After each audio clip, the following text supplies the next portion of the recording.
Hello everyone. तो आज हम दो टॉपिक डिस्कस करेंगे, break statement and continue statement. ठीक है। तो बेसिकली ब्रेक स्टेटमेंट क्या करता है, इसको हम डिस्कस करेंगे। ठीक है। अब ब्रेक स्टेटमेंट बेसिकली लूप को स्टॉप कर देता है। ठीक है। तो यहाँ पर ये आप लिख सकते हो, इट स्टॉप्स लूप कंप्लीटली। अब जैसे फॉर एग्जांपल आपने फॉर लिखा, उसके बाद int I is equal to 0, I less than, आपने लिख लिया 4 या 5, 5 लिख लेते हैं अभी के लिए, आई प्लस प्लस। इसके बाद आपने एक कंडीशन दे दी, आई इज इक्वल टू अगर वैल्यू टू टू है, देन आप देन ब्रेक लगा दो। अदरवाइज अदरवाइज नहीं, इसके बाद system dot out dot println print कर दो आई की वैल्यू। अब देखते हैं इसमें होगा क्या। आई की वैल्यू पहले तो जीरो है, तो हमने क्या किया, आई की वैल्यू जीरो कर ली। I is less than zero, condition check करी, zero less than 5, condition true. अब इसके इनसाइड आएगा क्या, आई जो जीरो है, zero equal equal to two है, नहीं है। इसके आगे आ गए system dot out dot println और आई प्रिंट कर दिया, तो आई की वैल्यू कितनी है, जीरो, तो यहाँ पर जीरो आउटपुट इसका आ जाएगा। अभी आउटपुट इधर लिख दे रहे हैं। ठीक है। अब यहाँ पर आई की वैल्यू इंक्रीज हो जाएगी बाय वन, एक ऐड हो जाएगा। आई की वैल्यू को कर दो वन, वन लेस देन 5। ठीक है। अब आई आई की वैल्यू वन हो गई, one equal equal to two नहीं, तो ये इसके इनसाइड अभी नहीं जाएगा लूप। ठीक है। सिस्टम अब ये वाला पार्ट एग्जीक्यूट होगा, अभी आई की वैल्यू कितनी है, वन, तो यहाँ पर वन प्रिंट हो जाएगा। उसके बाद देखो, जैसे ही आप यहाँ पर पहुँचोगे आई की वैल्यू प्लस वन, तो अब आई की वैल्यू हो गई two, two less than 5, condition true. इसके इनसाइड आएगा और चेक करेगा, if I equal equal to two, condition true, then break कर देगा। ब्रेक का मतलब इसके आगे आई की वैल्यू थ्री नहीं हो सकती, ना ही फोर होगी। यहाँ से लूप आपका टर्मिनेट हो गया, आपका आउटपुट इतना ही रहेगा। आई होप इतनी बात आपको समझ में आ गई होगी। ठीक है। तो इसका मतलब ये है कि जो मैंने स्टेटमेंट लिखा, it stops loop completely.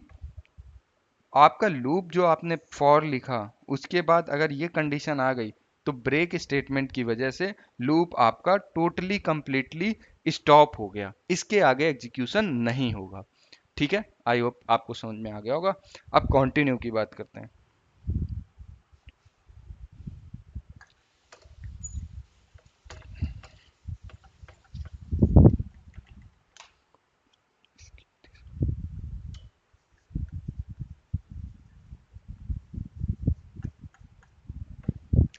Continue statement क्या करता है, ये स्किप कर देता है, इट स्किप्स दिस राउंड, जो उसका राउंड चल रहा होता है, skips this round and keep executing, या कह सकते हो कीप लूपिंग। लूप का एग्जीक्यूशन चलता रहेगा। जैसे अभी हमने पहला वाला जो एग्जांपल लिया था, सेम उसको ही ले लेते हैं। For int I is equal to zero, I less than 5, I की value plus plus, if I की वैल्यू इक्वल इक्वल टू कितनी हो जाए, टू, देन क्या करो, कंटिन्यू करो, और उसके बाद एस ओ पी आई की वैल्यू को प्रिंट कर लो। ठीक है। अब देखते हैं इसका एग्जीक्यूशन कैसे चलेगा। आई की वैल्यू जीरो है, इनिशियली आई की वैल्यू हमने क्या कर ली, जीरो। अब कंडीशन चेक होगी, I less than zero, I less than 5, means zero less than 5, condition true होगी, तो फॉर लूप के अंदर आएगा। अब आई की वैल्यू यहाँ पर क्या है, zero, zero equal equal to two नहीं। उसके बाद आगे आ जाएंगे, S O P system dot out dot println जो भी है, उसकी आई की वैल्यू प्रिंट करेंगे। आउटपुट इधर लिख दे रहे हैं। तो आउटपुट में अभी हम आई की वैल्यू प्रिंट कर रहे हैं जो कि जीरो है, प्रिंट हो गया आई। ठीक है। अब इसके आगे बढ़ते हैं। अब आई की वैल्यू इंक्रीज हो जाएगी बाय वन, तो आई की वैल्यू जीरो थी, अब हो जाएगी वन, वन लेस देन 5, ये वाली कंडीशन चेक हुई, कंडीशन ट्रू है, इसके इनसाइड आ जाएंगे, और one less one equal equal to two. ठीक है। तो कंटिन्यू स्टेटमेंट नो, इसके आगे बढ़ेंगे तो system dot out dot println I print कर दो। अभी आई की वैल्यू कितनी है, 1, 1 यहाँ पर आ गया। अब इसके आगे देखो, आई की वैल्यू +1 हो जाएगी, आई की वैल्यू +1।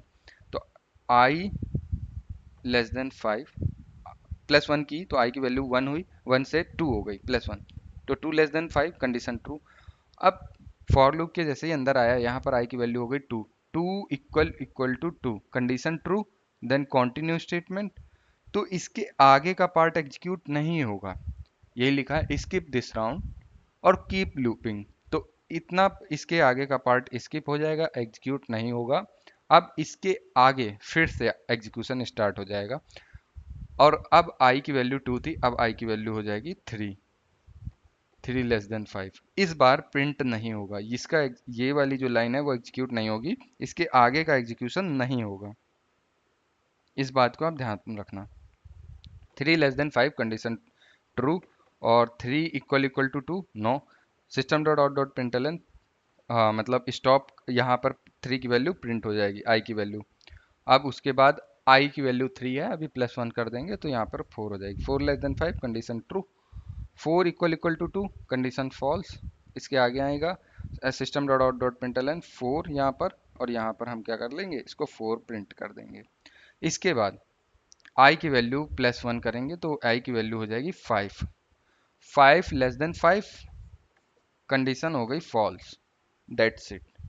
जैसे ही कंडीशन फॉल्स हुई, आगे का लूप एग्जीक्यूट नहीं होगा, हमारा आउटपुट ये हो जाएगा। तो आप इस आपने ये दोनों चीज़ें देखी, ब्रेक स्टेटमेंट और कंटिन्यू स्टेटमेंट किस तरीके से एग्जीक्यूट होता है। एक बार देखो, बता देता हूँ फिर से, ब्रेक जो रहता है वो ब्रेक लगा देता है पूरे फॉर लूप में, उसके आगे फॉर लूप आपका एग्जीक्यूट नहीं होगा, ठीक है। कंटिन्यू स्टेटमेंट क्या कहता है कि अगर आपने कंटिन्यू वाली जो स्टेटमेंट है वो ट्रू हो गई तो आगे का एग्जीक्यूशन नहीं होगा, ठीक है, केवल उस कंडीशन ट्रू होने पर, अदरवाइज ये एज इट इज चलता रहेगा, ठीक है। आई होप आपको बात समझ में आ गई होगी। That's it, thank you.